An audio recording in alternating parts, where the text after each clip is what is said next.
Estimado foro, vamos a continuar con esta última parte que es la parte del Congreso de Multiempresa, donde vamos a tener este foro de ESG. Podremos tener al final este espacio de preguntas y dudas para poder enriquecer el evento, ¿vale?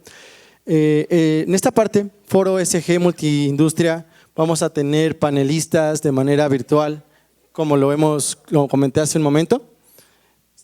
Será importante presentárselos. De primera instancia, de manera presencial, está Gabriel Barreto como líder de sostenibilidad. También estará participando Robert Ferrer como moderador. Y de manera virtual me gustaría también saludar a María Isabel de parte de la empresa Cementos Argos y a Brian Barreto, ¿vale? Como manager LATAM ESG. Entonces, continuemos con esta parte del foro. Adelante, Robert, tienes el micrófono. Gracias, Héctor. Gracias a todo el foro de nuevo. Y bueno, antes de iniciar, quiero verificar que nos estén escuchando por streaming. Ahí el equipo que me alce la manito verificando que por streaming estemos ok. Listo. Y bueno, para empezar a vincular también al equipo que está en remoto, confirmar que estén arriba. Y bueno, entonces pues muchísimas gracias primero a todos por el tiempo. Gabriel, muchas gracias por tu tiempo y por aceptar esta invitación para hablar de esta temática. Creo que cerramos el evento con profesionales con experiencia que están llevando esto a la práctica en realidades, digámoslo así, de industrias, diferentes empresas, y lo que queremos es escucharlos un poco a ellos, por eso acá tenemos un listado de preguntas para que ellos nos apoyen a responder los retos ya de hacer una implementación de este tipo de iniciativas de ESG ya dentro del contexto real y dentro del contexto práctico, ¿no? Entonces, María Isabel Cárdenas, yo quiero ver si podemos ahí compartir ya para verlos a ellos en remoto, ¿sí? ¿Ya los estamos viendo en el streaming? Ah, perfecto, es que buenísimo, listo. Bueno, entonces vamos a iniciar. ¿Cómo es la dinámica? Tenemos algunas preguntas que vamos a ir pasando a cada uno de los panelistas, ¿no? Entonces, pues bueno, todo en son de lo que hablamos ahorita. Hay una primera pregunta, nuevamente este tema está muy atado a la experiencia que cada uno de los profesionales tiene, que ha tenido dentro de la organización o dentro de las diferentes organizaciones, y lo que queremos pues es escuchar ese punto, ¿no, Gabriel? Como hablábamos, entonces pues yo creo que empiezo contigo que estás acá y después nos movemos ahí con la gente que está en remoto. La primera pregunta es, bueno, entender un poco según la experiencia que ustedes tienen para todo el equipo de panelistas, ¿cuáles son los principales retos para generar una matriz de materialidad y para poder definirlas o alinearlas con los objetivos de desarrollo sostenible dentro de las organizaciones, ¿no? Esa sería como una primera pregunta. Te la paso primero a Gabriel y si quieres podemos posteriormente con María Cárdenas y luego con Brian. Gracias, Robert. Muchas gracias por la invitación del equipo de Soft Expert. Y bueno, contestando a tu pregunta, los principales retos justamente de construir una matriz de materialidad es buscar el alcance que nosotros queremos. Es uno de los principales retos en los cuales yo me he enfrentado en lo personal, en los diversos sectores en los cuales he podido contribuir con una estrategia de sostenibilidad. Es decir, definir de manera concreta los grupos de interés para robustecer esa materialidad. Muchos hoy en día nos hemos enfrentado seguramente que contamos con una materialidad basada en GRI, por ejemplo, o SASB, pero justamente son temas no materiales, ¿no? Y hoy en día también al sector privado le interesa mucho contribuir desde el esquema de financiamiento. Entonces también un esquema TCFD, por ejemplo, que involucra una doble materialidad nos puede ayudar muchísimo a construir esta parte. ¿Por qué? Porque también vamos a estar midiendo, monitoreando estos riesgos físicos y riesgos transicionales, ¿no? Que también en la parte de los bonos que comentaban hace un momento los compañeros de IFC es muy importante, ¿no? Se viene una transición muy importante y no solamente a nivel México, sino a nivel mundial. Entonces, tener esa resiliencia es muy, muy importante. Por lo tanto, al momento de tener estos grandes retos, hay que saber identificar cuál va a ser nuestro alcance completo, si vamos a necesitar sí o sí doble materialidad, porque justamente eso es lo que nos da un instrumento ESG, atacar la parte financiera a corto plazo para una estrategia de sostenibilidad a medio y largo plazo, que es justamente lo que hablaban también los compañeros panelistas, cómo lo hacemos para tener esta rentabilidad social y ambiental también, no nada más un esquema básico de ROI financiero, sino también tener este esquema social y ambiental. Yo creo que esos serían los principales retos de una matriz de materialidad.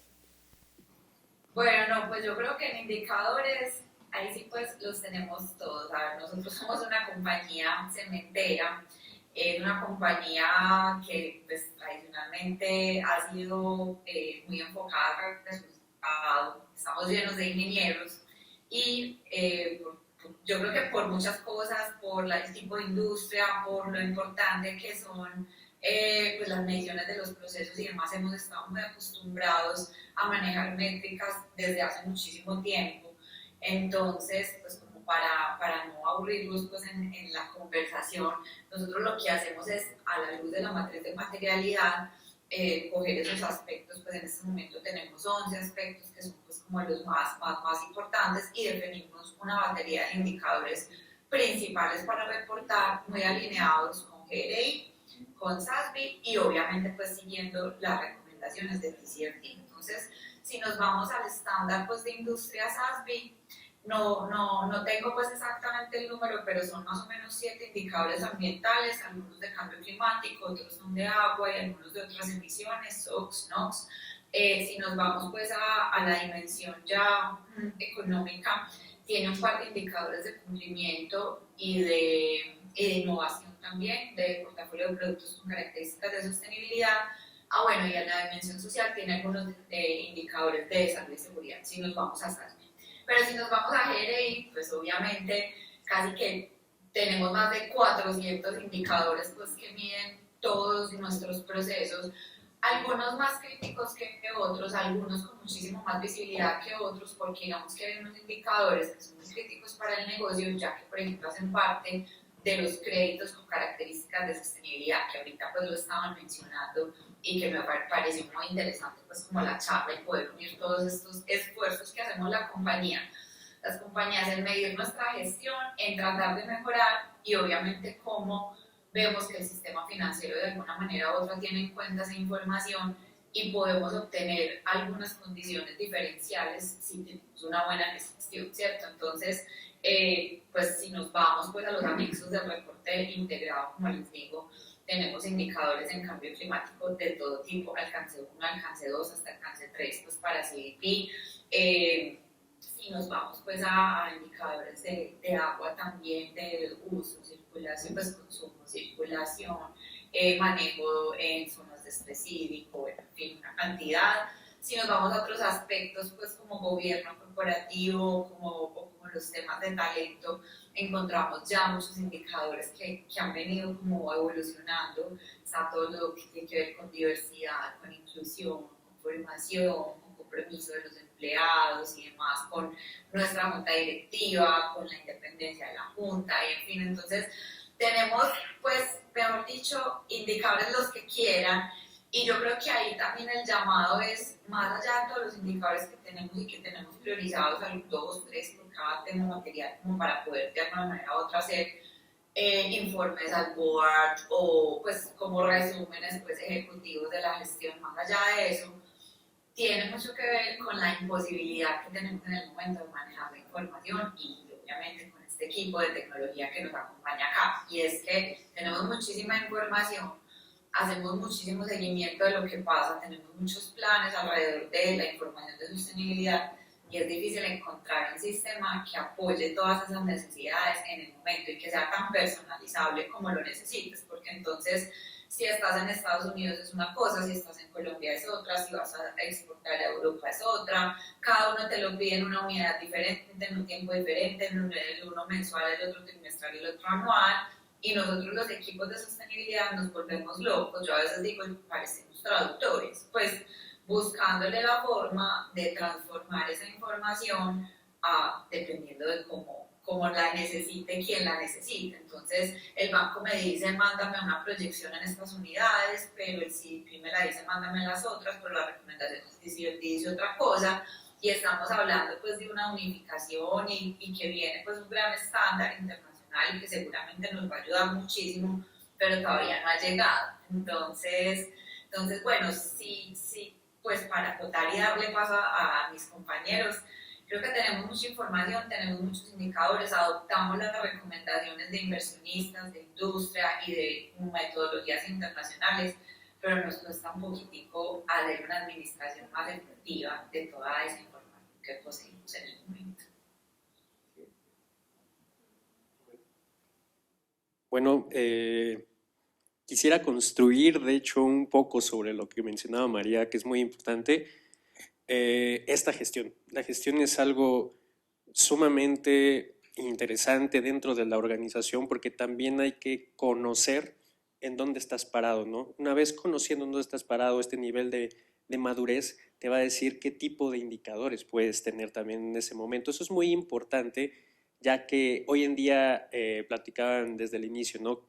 Net zero, todos quieren ser net zero, todos quieren ir por un 80% de ahorro de agua en sus procesos productivos, etcétera, pero realmente estamos en ese nivel de madurez. Creo que es muy importante lo que mencionaba María, que antes de tener unos KPIs tan ambiciosos, nosotros nos adaptemos al nivel de madurez en los cuales nos encontramos para que podamos definir KPIs. Probablemente estos KPIs de inicio no sean los más ambiciosos, es decir, no van a ser un 80% de reducción de gases de efecto invernadero, alcance 1 al 2027, pero va a ser sustancial para la empresa en donde tú estás trabajando, ¿no? De acuerdo a las posibilidades que tienen. Entonces, de igual manera también seguimos las recomendaciones de GRI, como menciona María, nosotros también tenemos esta parte de nuestros informes de sostenibilidad, pero justamente nosotros también nos enfocamos mucho a esta parte de qué estamos haciendo bien y qué se nos da hacerlo muy bien, ¿no? Que justamente es esta gestión corporativa, queremos impulsar eso y estamos impulsando muy fuerte toda esta parte de la gestión corporativa y platicando un poco también de la diversidad de sectores en los cuales he podido participar. No son muy distintos unos de otros. ¿Y por qué lo quiero traer a la mesa? Porque también cuando tú te mueves de un sector a otro, como lo es mi caso, yo me moví del sector farmacéutico al sector agro, uno podría pensar que es muy distinto en estos términos, pero la realidad es que no, las prioridades van a cambiar, sí, pero no va a ser muy distinto los temas materiales que tengamos unos de otro. Y eso es por lo que me robó Robert al inicio sobre los top 10 risk del Foro Económico Mundial, iba a decir esa parte, pero qué bueno que la trajiste desde antes, perdón, justamente más del 50% es medio ambiente, ¿no? Entonces, independientemente de qué sector tengamos, hay que medir la madurez, priorizamos la materialidad y una vez de haberse priorizado esta parte, como bien mencionaba María, ya no vamos a estar vueltos locos, vamos a priorizar esta parte y de acuerdo a la madurez vamos a poder atacar con diferentes KPIs bien robustos, ¿no? Entonces quisiera yo construir más sobre eso más que algún tema en específico. Brian, ¿tú algunos comentarios? Sí, muchísimas gracias. No, creo que María Isabel me la ganó porque si realmente, si hablamos de indicadores, son muchísimos. Yo, digamos que voy a hablar de dos puntos principales, por decirlo de alguna manera. Primero, para el tema de indicadores es muy importante que todos nuestros asistentes tengan en cuenta y cuando uno está haciendo este ejercicio, la calidad de la data. Eso es algo bastante crítico porque la calidad de la data va a definir qué tanto vamos a medir nosotros y con qué nivel de precisión vamos a medir nosotros los indicadores. Entonces, muchas veces, parte del esfuerzo que tenemos que hacer como organización es empezar a revisar de dónde sale la información, si es medida, si es calculada, si es estimada, cómo llegamos nosotros a los datos y cómo a partir de esos datos podemos obviamente empezar a gestionar la construcción de indicadores. ¿Qué les digo yo? Desde la experiencia en Latinoamérica, cada país tiene unas capacidades totalmente diferentes en términos de consecución de la data, cada uno tiene niveles de maduración diferentes en términos ESG o en términos de sostenibilidad. Hay países que tienen temas más avanzados, otros que no tanto.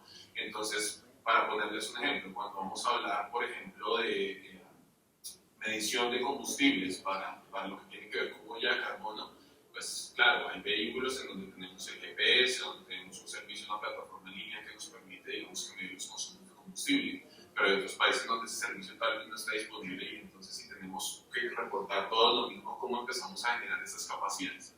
Entonces es muy importante siempre como tratar de evaluar las capacidades de cada país, mirar cómo podemos tener una mejor calidad de la data, obviamente incluso por recomendaciones de revisión de estados no financieros o informes no financieros, lo ideal es que toda la data efectivamente sea medida, es decir, no tener cálculos, no tener estimaciones. Sin embargo, pues obviamente hay procesos críticos que nos toca como recurrir a la ingeniería y nosotros los ingenieros somos a veces bastante creativos en cómo llegar a los resultados. Entonces, eso digamos como primer comentario. Como segundo comentario, creo que si escojo uno de cada pilar, que yo dijera como 3 indicadores fundamentales, creo que todas las empresas en este momento tenemos que estar hablando de cambio climático. Eso es un hecho, creo que ya hablamos de adaptación al cambio climático, más de mitigación, entonces eso va a ser un aspecto fundamental. En términos sociales hay un punto que no muchas veces se discute y es el bienestar de los colaboradores. Nosotros no podemos pensar en que vamos a lograr los objetivos como compañía si no tenemos colaboradores, digamos que felices o contentos con la labor que están realizando, entonces medir esa satisfacción como atención al grupo de interés que son los colaboradores propiamente es un punto fundamental. Y en la parte de gobernanza creo que hay un punto que no meto en gobernanza porque también como que pega mucho en todos, pero en mi experiencia personal he entrado mucho ahí, es todo lo que tiene que ver con supply chain. Creo que en la medida en que nosotros empezamos a hablar de la sostenibilidad a través de la cadena de valor, realmente pues generamos unas sinergias muy interesantes primero, segundo obviamente podemos concatenar proyectos y tercero vamos apalancando nuestros proveedores y empezando a generar esas capacidades a nivel país principalmente, incluso a veces a nivel internacional, de empezar a todos a pensar en términos de sostenibilidad y alimentarnos unos a los otros para lograr como ese performance que buscamos al final de todo este tema de ESG y de sostenibilidad. Buena idea abordar un poco el tema de riesgos, ¿no? O sea, uno de los puntos que hablábamos dentro de la ponencia, del marco conceptual, era la gestión de riesgos que tienen las organizaciones, ¿no? Entonces ahí nos vemos con un reto de hacer una implementación de una definición de una metodología de gestión de riesgos para hacer el análisis y de implementar esto, ¿no? Entonces la pregunta es, ¿cuál es su experiencia sobre qué tipo de metodologías de gestión de riesgos y análisis han implementado y los retos que estos trae? Entonces, no sé si Brian ahí me escuchas, o sea, perfecto. Entonces, si quieres empezamos contigo, Brian, luego María Isabel, tus comentarios y por acá, si quieres cerramos Gabriel acá desde México. Gracias. Una de las herramientas claves para este proceso como de levantamiento de riesgos.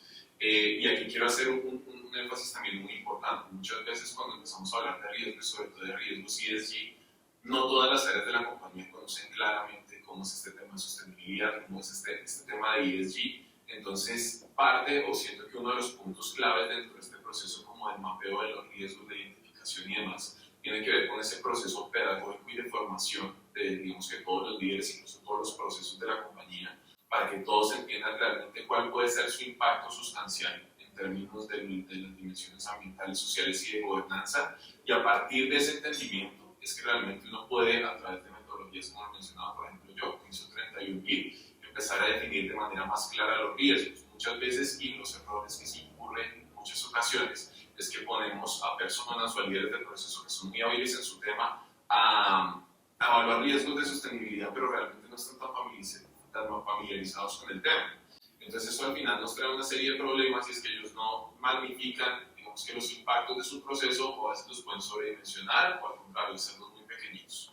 Entonces dentro de este mapeo definitivamente pues el proceso de formación a las personas que van a hacer como este levantamiento es muy importante. Segundo, obviamente que los riesgos es un proceso de construcción colectiva, es decir, no es que cada proceso simplemente como una isla construye sus riesgos ESG y a partir se los pasa a nosotros los que reportamos, los que gestionamos, simplemente construye, tiene que ser un acompañamiento constante, entender claramente el proceso y aquí digamos que los que oficiamos de ESG creo tenemos que meternos y entender cómo funciona desde lo mínimo hasta lo máximo para poder llegar a entender las magnitudes y a partir de ahí, bueno, empezar con todo ese proceso ya directamente de la definición de los riesgos, la planeación, la gestión de los riesgos y sobre todo las actividades de mitigación. Cuando empieza este proceso de ponderación con matrices y cosas por el estilo, amenaza, vulnerabilidad, todo este tipo de variables dependiendo de la metodología que se utilice, muchas veces y como son criterios a veces también muy sujetos a la persona, van a hacer que a uno le parecen más importantes y otros menos importantes. Entonces creo que la actividad de consenso, de trabajo conjunto entre todas las áreas, lo que nos da es un escenario definido y a partir de ahí empieza realmente lo difícil, que es el seguimiento al riesgo. Muchas veces, y creo que si ustedes lo revisan o revisan informes de sostenibilidad, pues hay documentos, hay matrices preciosas de riesgos, de planes de acción que uno dice, uy, qué maravilla, pero te vas a la acción o miras un poquito o te vas a la realidad y ves cómo a las compañías constantemente pues el riesgo les está explotando porque está todo muy bien documentado, pero realmente los planes de acción muy poco seguimiento, o se hace seguimiento cuando viene la auditoría, que es una práctica desafortunadamente bastante común. Entonces, pienso que parte de este ejercicio del riesgo, aparte de la metodología, aparte de la construcción conjunta, realmente un monitoreo continuo, es un proceso de coordinación entre las áreas para que entre todos estén como muy al tanto de lo que pasa. A veces en compañías tan grandes, los del área, los de planta no saben qué están haciendo, los de financieras no saben los que están haciendo lo de comercial y hay muchas cosas que pueden converger y de pronto impactarnos mucho. Entonces, creo que es importante los temas que les comentaba anteriormente, la comunicación y finalmente creo que pues una matriz más allá de lo bonita que pueda estar realmente estructurada sobre los planes de acción y el monitoreo constante de los riesgos. Creo que eso van a ser temas fundamentales porque al final digamos que toda nuestra gestión ESG lo que hace precisamente es mitigar todos esos riesgos no financieros para garantizar la viabilidad y la rentabilidad del negocio. Bien, muchas gracias. María Isabel, tus comentarios, entonces, bienvenidos. Sí, bueno, no, muy de acuerdo también con Brian y creo que la evolución del tema de riesgos, pues ESG ha sido muy notoria como en los últimos años, diría yo. Nosotros venimos pues de trabajar con un sistema tradicional, nuestro sistema de gestión integrado de riesgos, en donde tenemos pues como una diferenciación de riesgos operativos, tácticos y estratégicos, todo esto siguiendo pues como el marco, la metodología de COSO. Pero ya cuando vamos a hablar de riesgos ESG empezamos a encontrar como una altísima interacción entre muchas áreas, muchos procesos y creo que lo que decía Brian, no todos somos especialistas ni en riesgos ni en ESG, pero posiblemente somos los dueños de una instalación o de una operación que está expuesta a riesgos físicos, a huracanes, derivados de temas de cambio climático y en fin, entonces se nos empieza a mezclar absolutamente todo. Y yo creo que uno de los grandes aportes que hemos podido, pues de pronto, hacer desde la referenciación, desde ver qué hacen otras compañías que son muy expertas, de pegarnos mucho pues, de las recomendaciones de nuestros aseguradores y demás, es uno, pues como comernos la torta a pedacitos, o sea, organizarnos muy bien, segmentar muy bien y generar como esas conversaciones pues, multidisciplinarias que nos permitan anticiparnos a estas situaciones, acompañarnos mucho de los aseguradores y hemos tenido pues de hecho varios trabajos pues como con terceros para poder complementar ese análisis de riesgos y fortalecer el programa, porque realmente ni nosotros mismos logramos, por ejemplo, ahorita pensando en TCFD, hacer pues como una caracterización muy precisa de escenarios a futuro, pues obviamente hacer una caracterización de un escenario futuro es muy complejo, pero es más complejo para la persona que está en el día a día y dice, pero ¿cómo me estás pidiendo que yo te diga de aquí a 2030 qué va a pasar, de aquí a 2050 qué va a pasar? Entonces hay que darle como muchas herramientas a esos equipos, a esas personas, para que realmente puedan sentirse tranquilos de qué información buscar, qué marcos tener en cuenta, qué tipo de asuntos son más complejos y qué tipo digamos que de criterios deben tener en cuenta en una modelación, y en fin, entonces también me pego mucho a lo que decía Brian, de mucha capacitación a todos los que están finalmente expuestos y manejando la gestión de riesgos de la compañía, porque es que la gestión de riesgos no es el área de riesgos y seguros o el área de auditoría y riesgos, o sea, todos estamos expuestos a riesgos y ahorita pues a riesgos de sostenibilidad. Entonces es generar esa cultura, esa conciencia, esos procesos y ese entrenamiento para poder pues, dar ese paso de decir, listo, tengo por lo menos un sistema integral de gestión de riesgos, está alineado de nuevo con la estrategia de la compañía y con lo que estamos buscando a futuro y me siento tranquilo con que, digamos que esa categorización que estamos haciendo de los riesgos de acuerdo a sus impactos es la correcta, ¿cierto? Entonces nos ayuda mucho como segmentar, ordenar, enfocar esos planes de trabajo, esas inversiones en los más críticos y obviamente monitorear los que de pronto están en una escala más de baja, moderada. Creo que esa ha sido pues como la experiencia en términos generales. Buenísimo, Marisabel, gracias por tus comentarios. Entonces, Gabriel, ¿quieras complementar algo? Sí, bueno, ahora entiendo a Brian y a María, es difícil complementar al final, pero coincido totalmente con ellos. Digo, la comunicación es esencial. Entre más transparentes seamos, incluso entre áreas de la misma compañía, va a ser mucho más fácil manejar esta parte. ¿Nos escuchas por ahí? Ya. Bueno, siguiendo la idea, es mucho más sencillo tomar desde este rubro de la comunicación todo el esquema de la gestión de riesgos, que sí coincido también desde el inicio con los ponentes que esto es, digamos, la piedra angular para tocar el modelo ESG con el modelo tradicional de negocios, y nosotros también tenemos esta parte del sistema de gestión integral de riesgos tradicional basado en ISO 31. Entonces también tenemos este esquema muy tradicional, pero constantemente sabemos que estos riesgos son cambiantes. Entonces algo también que me gustaría apuntar aquí es que una vez identificados estos riesgos no los dejemos ahí, sino darles este seguimiento, porque también la adquisición de nuevas plantas,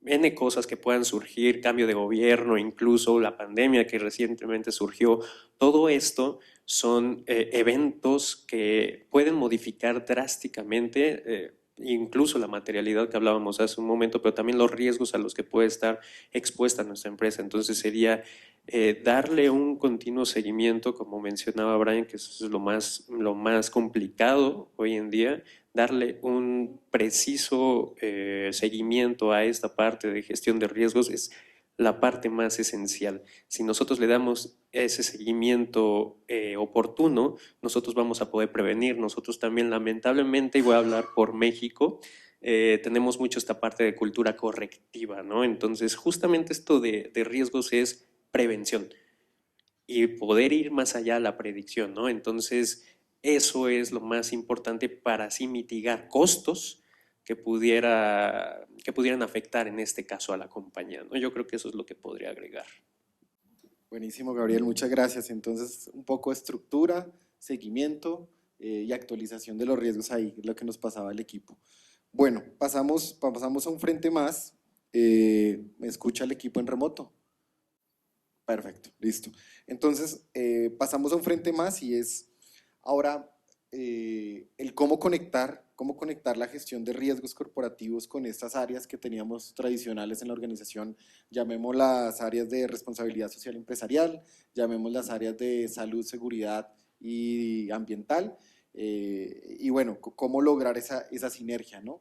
Para que no esté trabajando como que cada área de manera independiente y después se vuelva un proceso, llamémoslo así, complejo para que nosotros como líderes de ESG podamos obtener la información que ya están trabajando otras áreas como la SOMA, que llaman en algunas áreas, HC, que llaman en otras compañías, y responsabilidad social empresarial. Entonces, ahí quisiera dar inicio, creo que Gabriel es tu turno de inicio, ¿no? Después pasamos Marisabel y creo que último Brian ahí para complementar. Entonces, pues dale, Gabriel, adelante. Claro, bueno, me gustaría empezar con esto de aquí. Generalmente todos los que estamos, yo creo que sentados aquí o vía remoto, hemos escuchado esta parte de, ok, ahí viene el equipo de ESG o sostenibilidad, son hippies, ¿no? Nos basan en eso y entonces, ¿qué pasa con eso? Nos categorizan y nos ponen en un silo. Entonces, inmediatamente al tener esta parte dentro de la organización, no nos están incluyendo. ¿Cómo incluir esta parte? Entonces, hay dos preguntas que me he hecho continuamente y que he expuesto en estas partes, en estos sectores es ¿por qué y cómo? ¿No? Hay varias preguntas más que van a estar ligadas a esto, pero el por qué es una parte muy importante. ¿Cómo podemos ligar esta parte ESG al esquema tradicional de negocio? Esto quiere decir que ya nosotros estemos unidos dentro de la compañía como tal y dejemos de trabajar como silos. Estemos con la parte de HC, estemos con la parte de recursos humanos específicamente, estemos con la parte de riesgos, estemos con la parte jurídica, todo involucra ESG. Entonces, primero el por qué, justamente para darle continuidad al negocio. Nosotros somos esta piedra angular para darle continuidad al negocio en un esquema 360. Podemos ir desde lo normativo, que estamos viendo que está cambiando demasiado con Agua, Semarnat, la Secretaría de Hacienda y Crédito Público sacando la taxonomía sostenible. Todo esto es un esquema que está cambiando muchísimo. Y muchísimo, ¿por qué? Porque la brecha entre hoy 2023 a 2030 se está cortando demasiado. Y México es uno de los países que está comprometido con la Agenda 2030. Estoy hablando ahorita por México, ¿no? Pero, ¿qué quiere decir esto? Viene entonces nueva normatividad y ahí entra equipo ESG. Claro, también con la parte jurídica, ¿no? La parte legal, pero también, ¿qué pasa? Entonces, estas nuevas reformas, estas nuevas leyes también repercuten en la parte ambiental y social. Entonces, vámonos con el equipo HCE, vámonos con el equipo de riesgos, vámonos con toda la compañía. Entonces, al momento de decirles el por qué nos tienen que ver como un grupo integrado y no como un silo, es basado en todo esto, en la continuidad 100% del negocio. ¿Y cómo lo vamos a lograr? Justamente atacando estos riesgos que hoy en día pueden estar en silos, atacándose desde una gestión de riesgos puramente o desde un esquema jurídico o desde un esquema de salud, juntarlos y justamente tener este esquema multidisciplinario en el cual todos los actores, por más mínimo que te impacte, tenga que estar presente, ¿no? Entonces, ese por qué y ese cómo nos van a ayudar muchísimo a que el equipo ESG o de sostenibilidad esté dentro del esquema principal de negocios. Es lo que yo podría decir que ha funcionado y ha funcionado bien. Muy bien, Gabriel, gracias. Yo quería confirmar si el equipo en remoto nos alcanzó a tomar la idea. ¿Sí? Perfecto, porque acá tuvimos como un fallo. Bueno, entonces seguíamos con Marisabel, ¿verdad? Tus comentarios, adelante.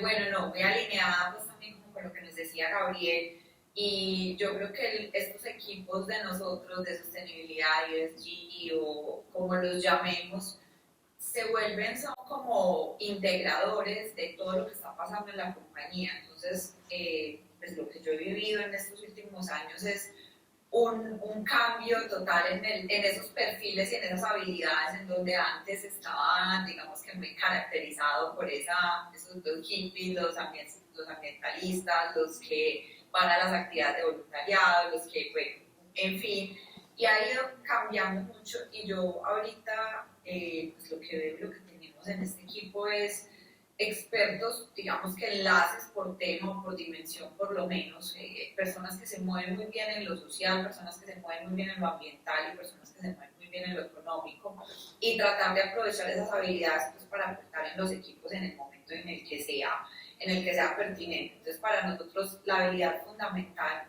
es el relacionamiento, o sea, nosotros pues iba a ser imposible para los equipos ESG conocer todo en detalle y por mayor profundidad que el mismo experto. O sea, para mí va a ser muy difícil saber muchísimo más de combustibles alternativos que realmente está operando combustibles alternativos en las plantas de cemento.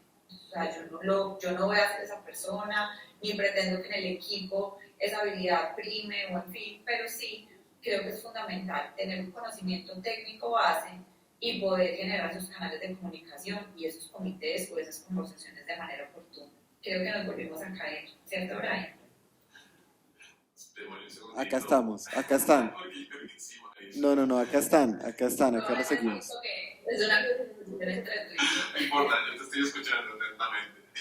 Estamos, acá los escuchamos.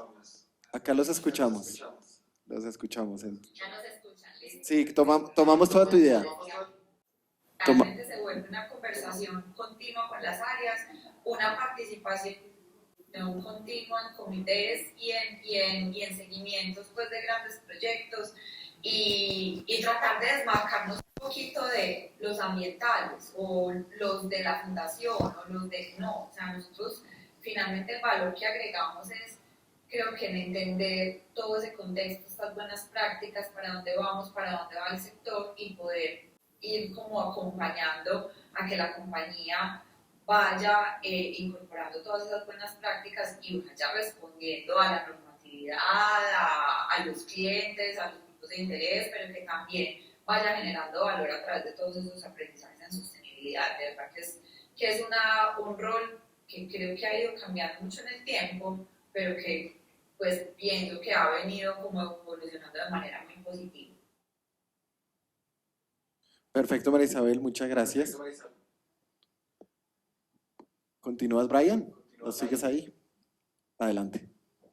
Super, no, ya para dar como los últimos comentarios frente a esta pregunta, dos puntos muy importantes. El primero, creo que, como lo mencionó María Isabel, el tiempo nos ha ayudado bastante, porque antiguamente, digamos que todos estos temas no financieros eran mucho más, por decirlo de alguna manera, sufridos en términos de que los temas de accidentalidad, por ejemplo, los temas de ambiental, en el caso de las empresas de salud, los temas de seguridad del paciente, eran temas que pues, se gestionaban internamente dentro de cada proceso, pero nunca como que subían al siguiente nivel o llegaban con el eco que tenían que llegar o de forma permanente, digamos, a los tomadores de decisiones o a los C-level en cualquiera que fueran los casos. Entonces, este tema de la importancia que está ganando para las compañías, todo el tema de los desempeños no financieros, llámense como se llamen, definitivamente ha empezado a ayudar a ser ese integrador que lo que hace es alzar la voz de todos estos riesgos que antes no veíamos como importantes y ahora realmente se ven como un punto trascendental. Creo que nuestros compañeros panelistas del IFC lo mencionaban,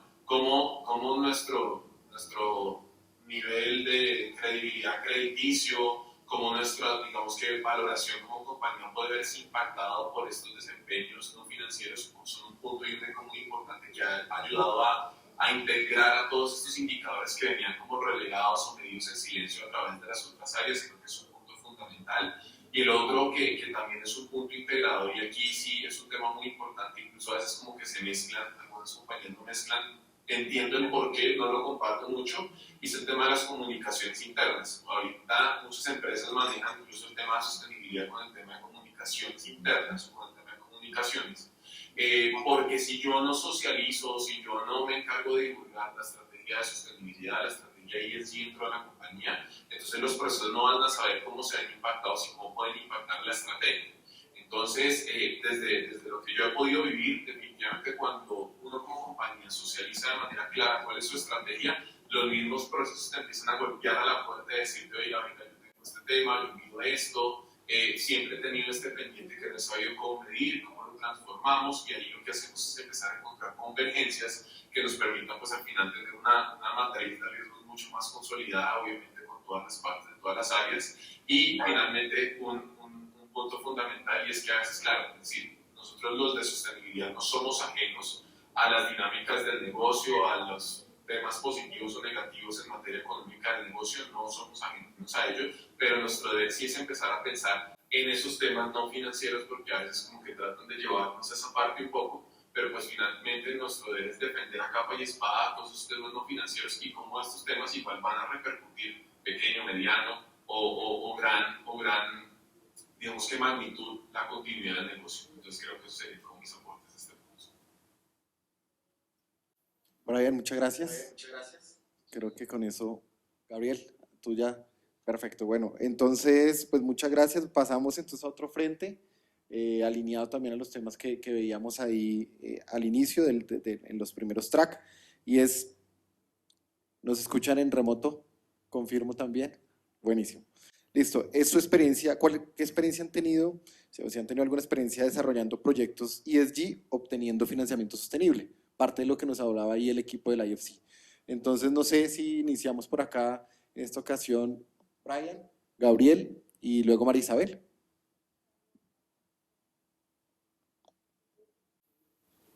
Robert, bueno, en mi caso, digamos que sí, recientemente tuvimos la oportunidad como compañía, y hablo específicamente de la empresa donde laboro, que es Sinlab, dentro de nuestra estrategia de ESG estamos muy comprometidos con el tema obviamente de cambio climático y tuve la posibilidad de participar en Colombia a través como de los mecanismos de financiación tributaria que tiene el país para unos descuentos para la implementación de tecnologías de autogeneración, específicamente paneles solares. Entonces, bueno, la experiencia muy positiva realmente, uno muchas veces digamos que no se empapa tanto de estos temas normativos porque generalmente vemos que es jurídica siempre el que maneja estos puntos, pero cuando entendemos realmente la sinergia y los beneficios que puede traer este tipo de iniciativas, pues bueno, realmente los beneficios son bastante amplios, no solo obviamente por la reducción de costos que implica todo este tema, sino también por aprender cómo se realizan esos mecanismos para dinamizarlos y poderlos escalar a largo plazo. Creo que es un tema bastante importante para poder dar continuidad a muchas iniciativas. Entonces, en mi caso específico, ese ha sido como uno de los puntos claves y también, bueno, he tenido que sortear un poco no solo el tema del financiamiento, sino también es el tema de las autoridades ambientales. A veces, digamos que como compañía tenemos todas las voluntades y todas las capacidades y todo alineado para que las cosas funcionen, pero en nuestros países es muy común que los trámites ambientales tomen más tiempo del que deben, desafortunadamente en algunos casos, o a veces haya muchos como taras o temas que se demoran o que no te dan solución tan pronta para poder dar como una correcta gestión de estos puntos. Incluso temas como por ejemplo, no sé, para el caso de los paneles que les comento, las empresas prestadoras de servicios públicos a veces es un tema bastante complejo en esta materia. Entonces el mensaje es, primero, pues llenarse de mucha paciencia, segundo, tener muy clara la norma, porque en la medida que como líderes y si tenemos clara la norma, sabemos por dónde tenemos que operar, cómo nos cubren los beneficios o no, cómo podemos implementarlos y cómo son también nuestros derechos como usuarios frente a estos temas. Y finalmente, pues esto es un reto a veces también a la paciencia, a la perseverancia, pero finalmente los temas se logran. En el caso específico que les comento, reducimos un 50% del consumo energético de una sede y obviamente tenemos unas proyecciones de ahorro súper importantes de aquí a 20, 25 años que dura la vida de los paneles. Entonces, en definitiva, es una apuesta que vale la pena, es un esfuerzo que vale la pena darse. Una vez uno lo aprende y desarrolla la capacidad, es mucho más fácil. Una vez que uno vive el proceso con todos los stakeholders relacionados, se llena de muchos aprendizajes. Lo importante es documentarlos y obviamente pues permitir que todo ese knowledge que conseguimos con estos temas sigan en el tiempo para tener réditos y obviamente pues uno como ESG se pone muy contento claramente porque conoce las consecuencias en términos ambientales, de huellas de carbono y demás, pero créanme que los financieros se ponen más contentos cuando ven los ahorros y a partir de ahí va a haber mucha más financiación. Entonces ese es mi mensaje frente a los proyectos ESG. Bueno, como tal, con un esquema de financiamiento sostenible a través de alguna institución, algún instrumento, no he tenido la oportunidad de participar directamente con un IFC, un HSBC, etcétera, cualquier entidad bancaria que pueda emitir alguno de estos bonos, préstamos, como mencionaban con anterioridad, pero sí a través del financiamiento privado de la empresa.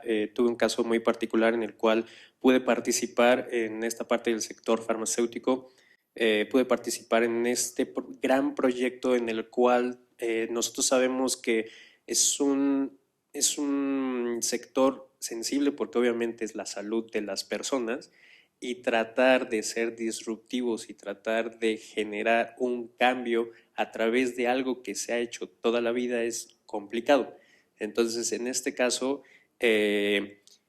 había mucho desperdicio de plástico de un solo uso, porque así tiene que ser en muchos rubros la parte del sector salud.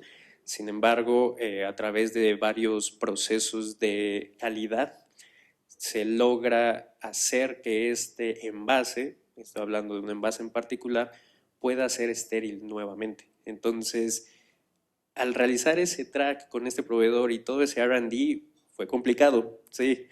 Y juntar al equipo multidisciplinario también y convencer al equipo de calidad mucho más. Y en este caso, por ejemplo, a la institución que compete mucho en materia de salud, COFEPRIS, fue algo sumamente complejo. Este proyecto no lo vi concluir al 100%, sin embargo sí en la primera fase, un 80%. No puedo darles unos números como Brian, me encantaría darles unos números sobre este rubro, pero yo creo que muy pronto he estado en continuo comunicación con mis compañeros, van a sacar esto. Y esto no solamente va a ser para una empresa en específico, esto es disruptivo para el sector en especial. Entonces, esto habla mucho de que también estamos atacando esquemas muy difíciles de cambiar el switch, porque siempre lo hemos hecho así, creemos que es la mejor manera y no necesariamente es la mejor manera. Podemos probar que también existe otro camino de hacerlo mucho más verde en este sentido, ¿no? Entonces, quiero que todos sean partícipes y que estén muy atentos. Probablemente salga por ahí pronto, en este año, sino a finales del siguiente, en el cual se vea justamente esta botella estéril, ¿no? Que ya está en proceso de R&D, ya finalizó, simplemente falta esta parte de la comercialización, ¿no? Entonces, creo que es el evento más importante en el cual he podido participar, que incluso ha sido disruptivo, ¿no? Muy bueno, muy bueno. Te adelantas a una pregunta que tenemos próxima, pero bueno. Marisabel, tus comentarios. Nosotros pues realmente hemos tenido una experiencia también muy positiva y hemos ido evolucionando en todo este tema de financiación. El primer crédito con características de sostenibilidad lo firmamos en el 2021 con el BBVA aquí en Colombia. Y realmente pues de ahí hemos firmado otros más y hemos ido aprendiendo sobre cuáles son ese tipo de cosas que son interesantes para la banca, cuáles son esas iniciativas que pueden ser promovidas. Entonces, por ejemplo, el primero, que es un crédito que es un poquito, pues es como innovador y que tiene mucho que ver con, o sea, está ligado no a unos indicadores específicos, sino a nuestro desempeño en el índice Dow Jones. Entonces está pues, íntimamente ligado con que aparezcamos en el índice y sigamos siendo pues líderes en la industria. Pero, por ejemplo, el aprendizaje viene porque el índice por parte pues, de S&P, que es como el operador, pues, por así decirlo, ha venido surtiendo un montón de cambios en la forma como califican, en la forma como definen, ya no es como el top 3 es este, entonces ya inclusive presentarle las evidencias al banco cada vez es más difícil, no porque no estemos, seguimos estando, seguimos siendo líderes en la industria y demás, pero la forma como la calificación y el cuestionario y la forma como se están comunicando al mercado lo que está pasando en términos de sostenibilidad con nuestras compañías que participan es completamente diferente. Entonces, ahí aprendimos a que posiblemente es mejor caracterizar muy bien esos cumplimientos y esos indicadores de una manera que sea fácil de presentar las evidencias. Ya los créditos que tenemos son ligados a indicadores de sostenibilidad y concuerdo mucho con Brian con esa, digamos que esa nueva amistad con los equipos financieros es cada vez mayor porque obviamente le ven mucho valor a todo lo que hacemos porque están definitivamente evidenciando ahorita pues beneficios en cuanto a tasa y acceso a capital, pero yo pensaría que a futuro inclusive será una obligación, o sea, si no cumplimos con ciertos criterios no vamos a poder tener acceso a la deuda. Entonces, creo pues que es importante que todas las compañías empecemos a mirar estas alternativas, a explorar qué es lo más significativo y lo más material para el negocio. En el caso nuestro, obviamente, el cumplimiento de nuestras metas en cambio climático es fundamental, pero también promover, y en estos territorios en los que nosotros estamos, pues y hablo particularmente del contexto colombiano, pues promover programas sociales, iniciativas que beneficien a la comunidad, a los vecinos, nosotros que estamos en el sector de materiales de la construcción,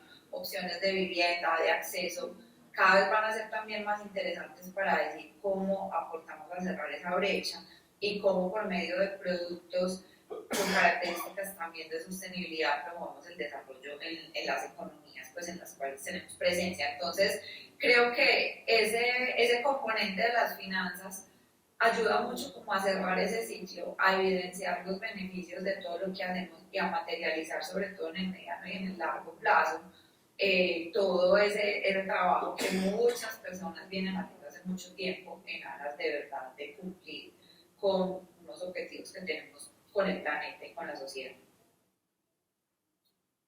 Muy bien, muchas gracias, María Isabel. Brian, ¿tú quieres complementar algo más?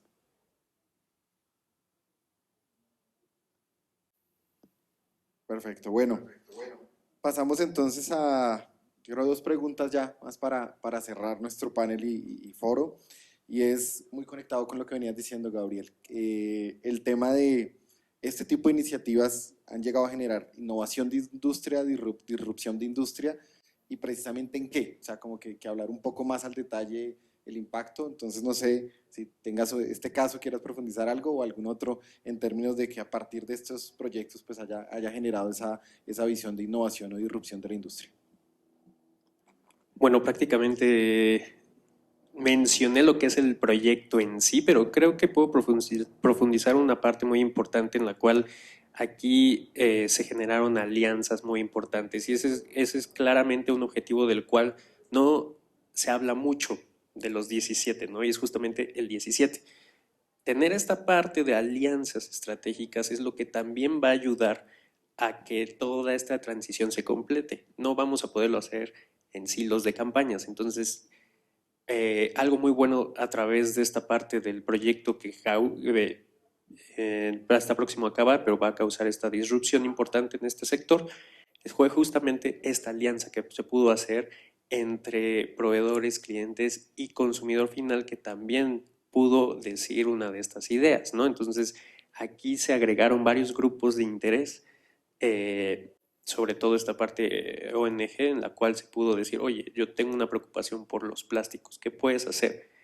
Yo tengo de un solo uso, es complicado por el tipo de sector en donde estoy, ¿qué podemos hacer? Entonces, al trabajar con estos grupos de interés, presentar esta problemática y gestionarla, pudo hacerse esta parte de R&D ya, como les comento, ya 100% y nada más falta la parte de comercialización, pero es lo que más apoyó. Entonces yo rescato la parte de alianzas estratégicas y que no tengamos que trabajar en silos incluso fuera de la compañía, ¿no?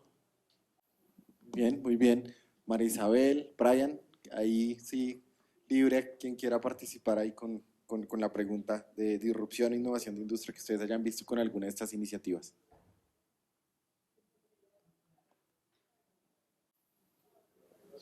Bueno, sí, yo tuve la oportunidad de acompañar una iniciativa disruptiva, les cuento un poco. Hace como 2 años yo trabajaba en una empresa de estaciones de servicio, todo el tema oil and gas. Digamos que esta empresa era bastante fuerte con su filosofía ambiental, realmente de poder como, entender que a pesar de que pues, el sector de combustibles es un sector altamente impactante en términos de cambio climático, por supuesto, pues la idea era como tratar de lograr de que pues, de pronto nuestro negocio fuera un poco más amigable con el medio ambiente.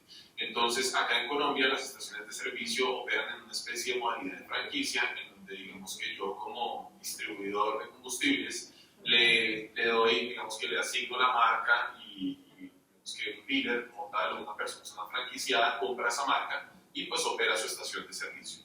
Entonces, cuando nosotros nos cuestionamos como compañía cómo podíamos hacer que nuestros dealers, nuestros abanderados en sus estaciones de servicio siguieran esta filosofía ambiental, se nos ocurrió pensar en una estación de servicio como un punto central, como un punto ambiental en la ciudad.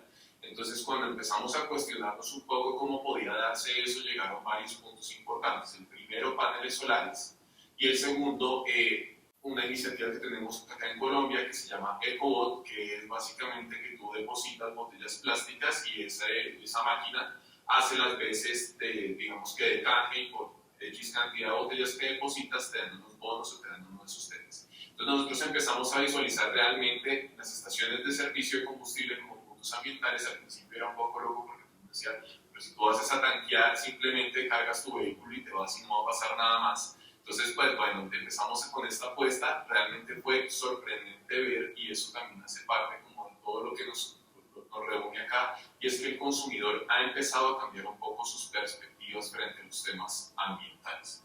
Y creo que cada vez toman mucho más conciencia y son mucho más, digamos que, amigables o dados a relacionarse con empresas que tengan iniciativas ambientales. Pues nosotros efectivamente empezamos un piloto con unas estaciones de servicio poquita a poquita, sin embargo, en la medida que los dueños de otras estaciones de servicio de la marca veían, por ejemplo, los paneles solares y que mandábamos el mensaje claramente a nuestros consumidores que todo, digamos que la energía que movía la estación de servicio era a partir de paneles solares y todo eso, empezamos a encontrar una afinidad y un gran nicho de consumidores que estaban dispuestos, obviamente, a acceder a ese valor ambiental que nosotros comunicamos, ofrecíamos. Y la sorpresa fue mayor cuando veíamos que la gente se bajaba del carro literal, abuelitas, mamás, niños con 50, 60 botellas a depositarlas en el ecobot y conseguir sus cupos y demás. Entonces, nosotros nunca hubiéramos pensado como compañía que una estación de servicio se volviera un punto casi que ecológico, por decirlo de alguna manera, pero efectivamente sí fue muy interesante y nos dio una lección muy importante de realmente cómo las tendencias van cambiando y cómo estos temas verdes en nuestras marcas, en nuestras compañías,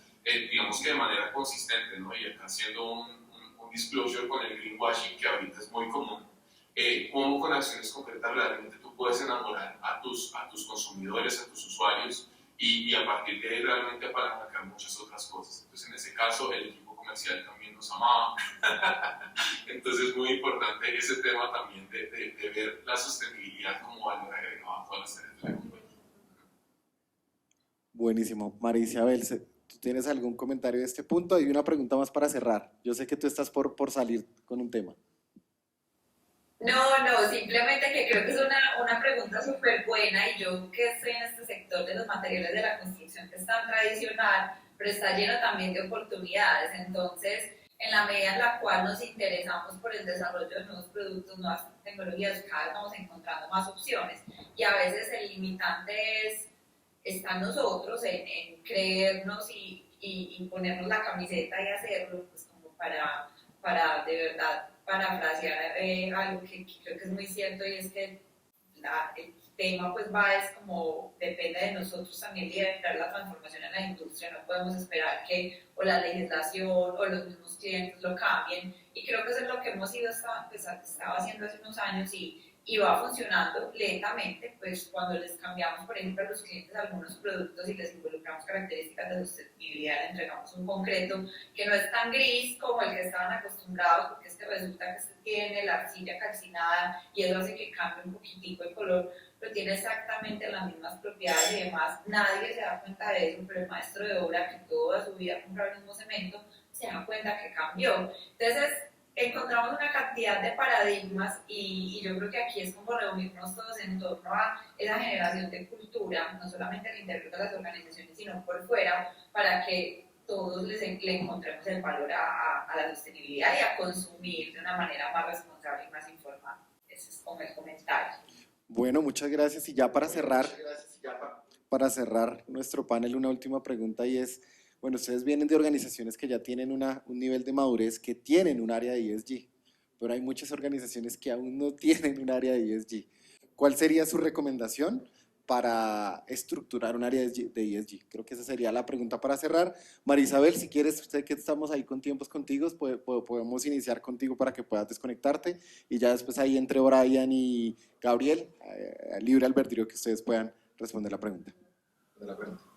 Gracias, Roberto. Tengo una reunioncita ahorita a las 1:30, pero estamos súper bien. No, yo creo que mis recomendaciones van, pues uno, hemos visto un crecimiento acelerado de áreas ESG en compañías, ya no solamente grandes compañías o multinacionales, sino que ya compañías medianas y pequeñas están iniciando como sus áreas, sus departamentos.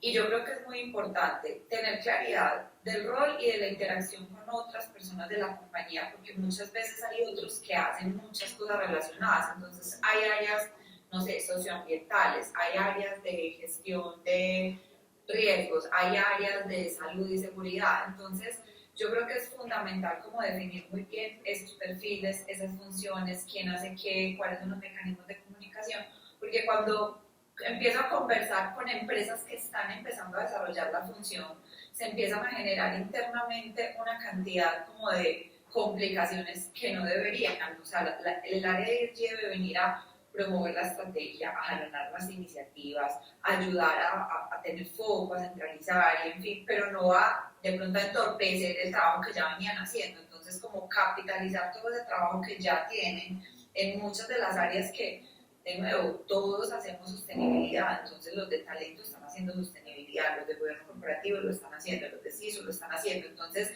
¿cómo capitalizar todo ese conocimiento, esas prácticas, esas mediciones que ya se vienen haciendo, y cómo más bien apalancarse de un área nueva de ESG para ascender, digamos que un poco más, para generar más valor, para sacarla del estadio, pues por así decirla, y de pronto organizar muy bien la estrategia, los planes de trabajo, el cumplimiento, porque en muchas partes lo están haciendo es por cumplimiento normativo. Entonces aquí sale una circular de la Superfinanciera para los emisores de valores, y eso movilizó un montón de compañías a empezarlo a hacer.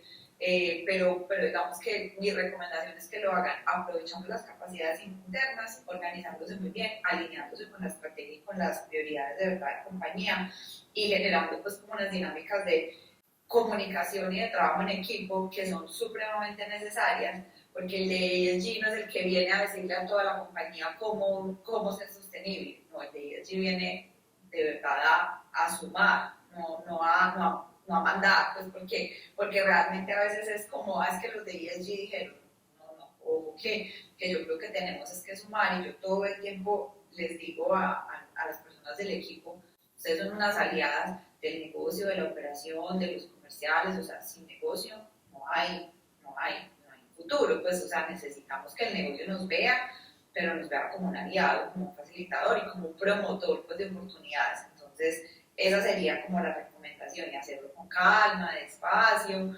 evaluando pues como cuáles son las necesidades, y no montarse de pronto en lo que hablábamos al principio, un montón de requisitos, de indicadores, de métricas, que de pronto no van a generar pues el impacto que necesita la compañía. Gracias, María Isabel. Y bueno, para cerrar, Brian, Gabriel. Brian, ¿quieres decir algo?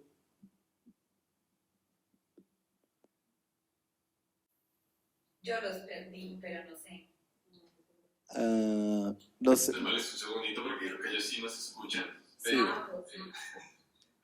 Bueno, no sé hasta dónde escucharon, pero Ya, toda tu idea la captamos, María Isabel.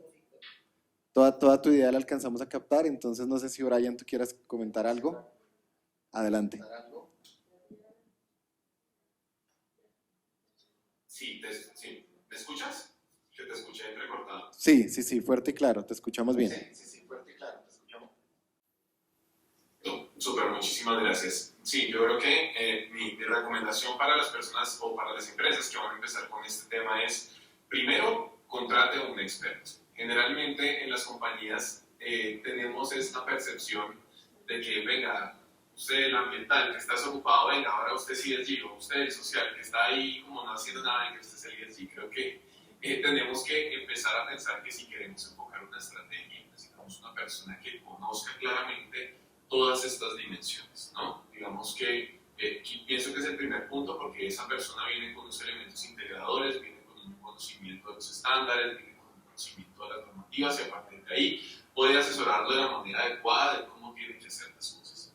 El segundo punto que yo veo clave es el compromiso de la dirección, sea cual sea el estamento de control, porque si no hay compromiso de la dirección, realmente va a ser muy difícil realmente que esta área tenga un eco. Y eso lo hablo porque en nuestros países latinoamericanos muchas veces las cosas se mueven más por lo que el gran jefe, el presidente, el C-level dice, que por de pronto las capacidades de gestión que tenga cada persona. Entonces, en la medida en que el presidente, el C-level, la junta directiva diga, atención organización, póngale cuidado a la estrategia que esta persona va a implementar o que esta área se va a encargar de implementar, creo que vamos a lograr un poco ese proceso de sincronización. Y aquí, muy en línea con lo que dice Marisol, no es que ESG manda, sino darle un mensaje a las diferentes áreas de que ahora vamos a pensar en esto y esta persona va a ser como el eje integrador de la estrategia. Por favor, atiéndanlo y denle digamos que la información que necesiten para que esta persona pueda empezar a organizar adecuadamente el área.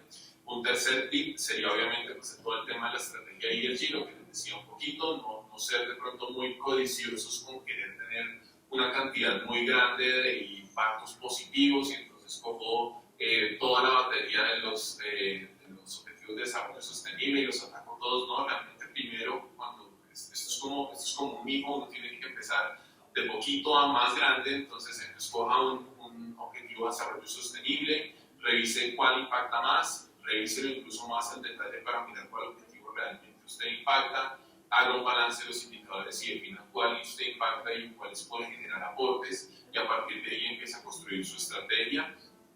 Y obviamente pues el quinto punto, el cuarto, alinee su estrategia de ESG con su estrategia corporativa, cómo se ve a 3, cómo se ve a 5 años, cómo el área de ESG le va a dar a usted o le fortalece su gestión, que va a ser muy importante. Y quinto, y que generalmente va a pasar mucho en las empresas que primero vayan a querer implementar estos temas ESG, y es que a veces el área de ESG va a tener que afrontarse con temas, digamos que de alineación normativa. No es lo que normalmente pasa, pero muchas veces en las compañías como que dejamos un poco de lado los temas ambientales o los temas sociales y no estamos como a un nivel de alineación 100% con la normativa. Entonces esta persona o esta área de ESG que va a ser creada, en la primera fase va a tener que empezar a ayudar a alinear lo que haga falta de temas normativos para estar, digamos que muy en línea con todos los nuevos requerimientos, los requerimientos existentes, y a partir de ahí él va a poder empezar a construir. Entonces lo importante es acompañamiento a la persona o al área que se va a encargar de todos los temas de ESG, obviamente unos indicadores tangibles que puedan medir el desempeño y finalmente pues el compromiso de todas las personas desde la gerencia y de ahí para abajo para que el área finalmente tenga los frutos que la empresa o la industria espera en esa materia. Yo creo que esos serían mis aportes principales. Bueno, ¿qué más puedo decir? Que ya dijeron todos los puntos. Bueno, yo quiero puntualizar mucho una parte que dice Brian que es muy cierto. Básicamente, muchas empresas que quieren empezar a constituir esquemas ESG basan todo este esfuerzo en normatividad, cumplimiento normativo. Y yo sí quiero ser muy claro en esta parte.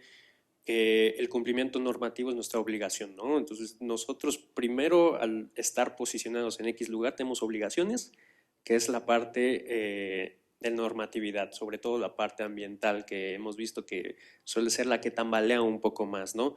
Y después viene la parte de sostenibilidad. Entonces sí puede ayudar esta persona o esta área a estar alineado normativamente y después impulsar un poco más, sí es posible, pero me parece que hay que poner un poco de límites y alcance a esta área para definir muy bien los roles a los cuales va a estar asociado. No simplemente nos vamos a ir por la normatividad, ya que también es un mundo enorme y tratar con dependencias gubernamentales es cansado y es complejo y se nos puede ir todo el esfuerzo en esa parte, ¿no? Entonces, creo que sí, también sumo en la parte de que ESG viene a sumar, no viene a imponer nada, simplemente suma. Generalmente muchas empresas no se han dado cuenta, pero ya están haciendo ESG desde distintos silos, como mencionaba, ¿no? Entonces, juntar a esas personas y tenerlos en un equipo multidisciplinario también a través de un actor que pueda promover y los temas ESG, llámese el líder del comité, etcétera, pero a través de un comité interdisciplinario, esta área bien definida en la cual participe todo el esquema que tenga que ser con medio ambiente, ya sea normativo o más allá, proyectos basados en taxonomías, etcétera, esquemas sociales, personas de recursos humanos, jurídico, etcétera. Todo aquel que pueda verse repercutido de manera negativa o positiva con el esquema ESG podría ser un elemento importante en esta parte. Entonces, estructurar bien un equipo a través de compromiso, como mencionaba Brian, es también algo esencial, porque también muchas veces nos quedamos en emitimos el papel y luego, ¿qué hacemos, no? ¿Dónde están las acciones que se ven definidas de eso?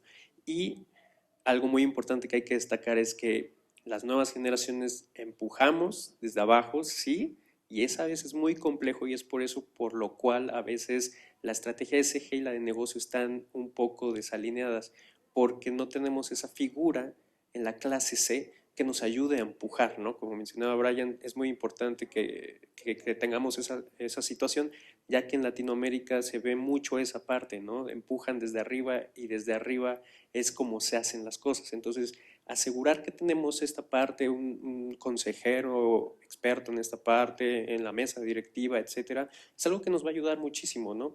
No necesariamente va a ser el experto que lleva miles de años conociendo el tema, pero sí es una persona que ya empieza a tener temas de capacitación en este rubro para que pueda bajar esas indicaciones y ya este equipo multidisciplinario empieza a operar como reloj, ¿no?